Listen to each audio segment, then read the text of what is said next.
Assalamualaikum warahmatullahi wabarakatuh. Waalaikumsalam.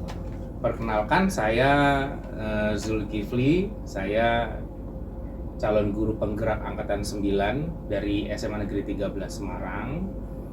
Pagi ini saya bersama Pak Yongki, guru mapel bahasa Inggris dari SMA Negeri 13 Semarang yang mengajar kelas 10, 11, 12. Gimana kabarnya Pak Yongki? Alhamdulillah. Baik ya. Nah, saya lihat ceria sekali nih Pak Yongki.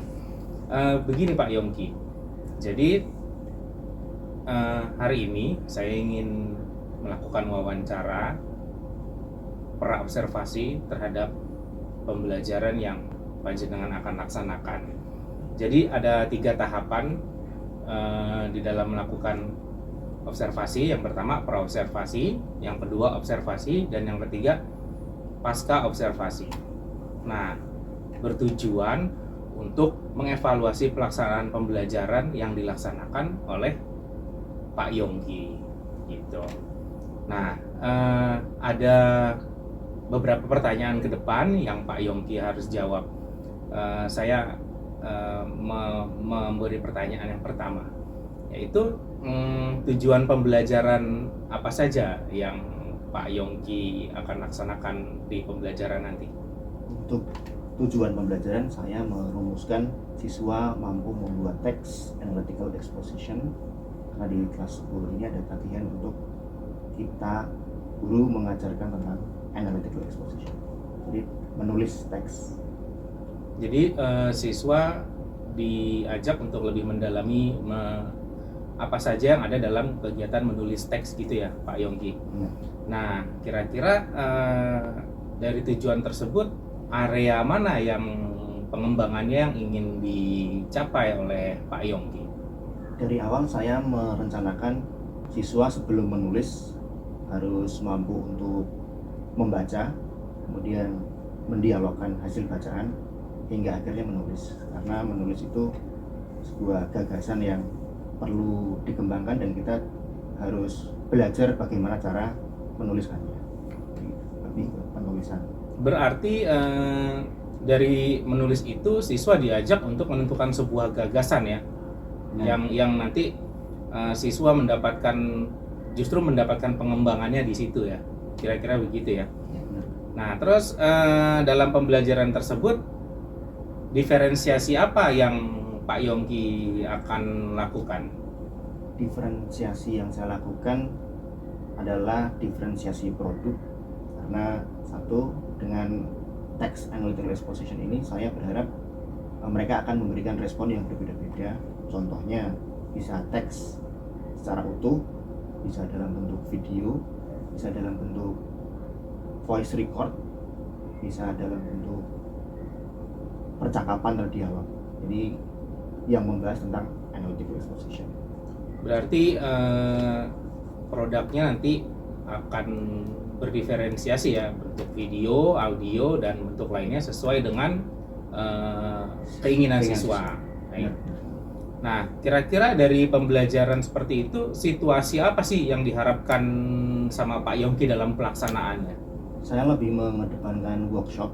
Jadi dalam kelas itu siswa langsung membuat tentunya dengan arahan saya. Saya akan memberikan arahan per kelompok itu. Saya akan keliling untuk melihat sejauh mana mereka bisa mengembangkan ide atau gagasan dalam bentuk tulisan, dan dengan harapan ya jam yang sesuai itu bisa selesai tepat waktu. Baik, berarti diharapkan dengan situasi seperti itu siswa bisa mengerjakannya tepat waktu ya, tepat waktu dan disiplin gitu ya. Nah, selanjutnya upaya apa yang dilakukan Pak Yongki untuk menciptakan pembelajaran yang sesuai dengan harapan? Saya menggunakan cooperative learning dengan tujuan untuk meningkatkan siswa untuk lebih sadar bagaimana personal accountability itu muncul dalam kegiatan berkelompok, sehingga pekerjaan bisa selesai tepat waktu. Berarti dituntut kolaborasi dalam pembelajaran Pak Yongki ya, anak-anak ya. Berikutnya, media pembelajaran apa yang Pak Yongki akan gunakan nanti?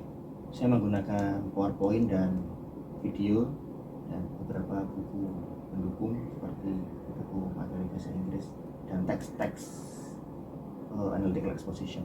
Berarti banyak ya medianya ya, media alternatif supaya siswa bisa menerima pembelajaran itu.